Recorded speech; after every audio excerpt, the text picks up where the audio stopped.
Public health has now become a very important element of human welfare as well as sustainable global development.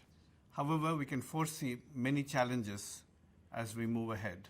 Antimicrobial resistance is rearing its ugly head, both for established infections like tuberculosis as well as rapidly growing resistance to many of the severe life-threatening bacteria.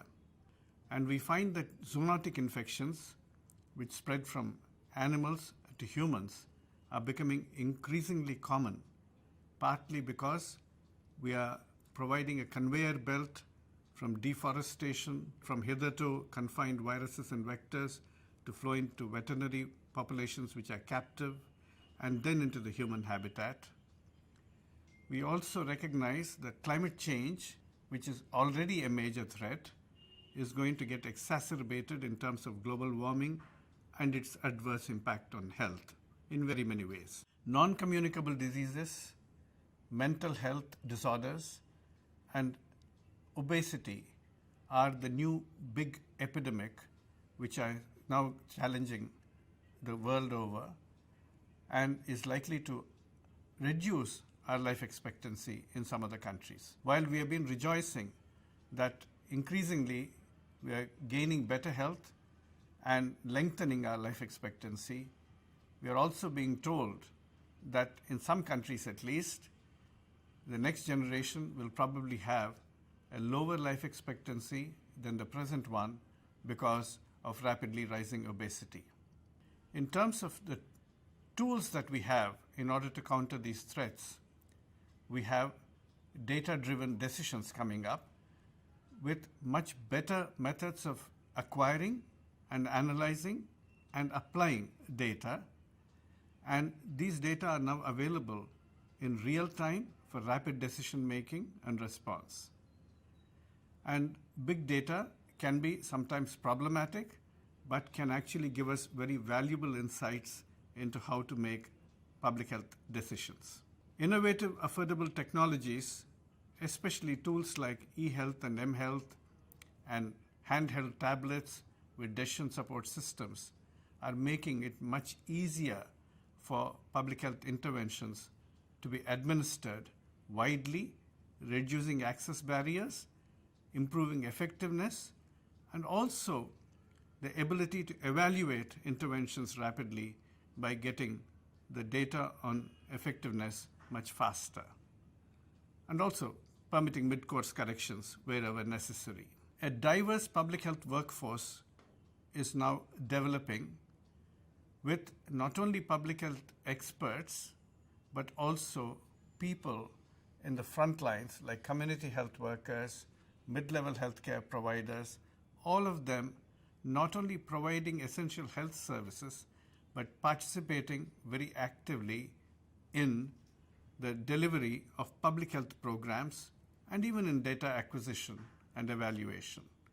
Community engagement is also strengthening public health. Indeed, every person is now a member of the public health workforce by participating in the design, delivery, and evaluation of public health programs. And all of these can actually advance our public health interventions very effectively in virtually every country. In terms of the platforms, I believe strong health systems are emerging now in most countries with greater investments in a multi-layered, multi-skilled health workforce, but also ensuring that there is universal health coverage, financial protection, improving access to drugs, vaccines, and technologies, improving the health management information systems. And all of these will be very helpful in advancing public health. Health-centered development plans like the Sustainable Development Goals are now recognizing that health is absolutely essential and pivotal to economic and social development and stability, and are positioning health fairly centrally in all national development plans flowing out of the SDG goals. In terms of knowledge generation, which is again vital for advancing our efforts in public health into the future, we must emphasize transdisciplinary research for multisectoral action. Already, public health has derived much of its strength by bringing in life sciences, social sciences, quantitative sciences like epidemiology, biostatistics, and demography, as well as economics, communications, management, technologies, all of them into one platform, and bringing about that kind of a transdisciplinary fusion of knowledge into effective multi-component, multi-sectoral action. But the new public health professional that we are developing, particularly in the context of global public health, has to be a T-shaped individual who will have to have transdisciplinary thinking and sensitivity to collaboration with other disciplines, and at the same time develop in-depth expertise in specific domain areas, either disciplinary areas or problem-solving areas where their specific application of knowledge is required.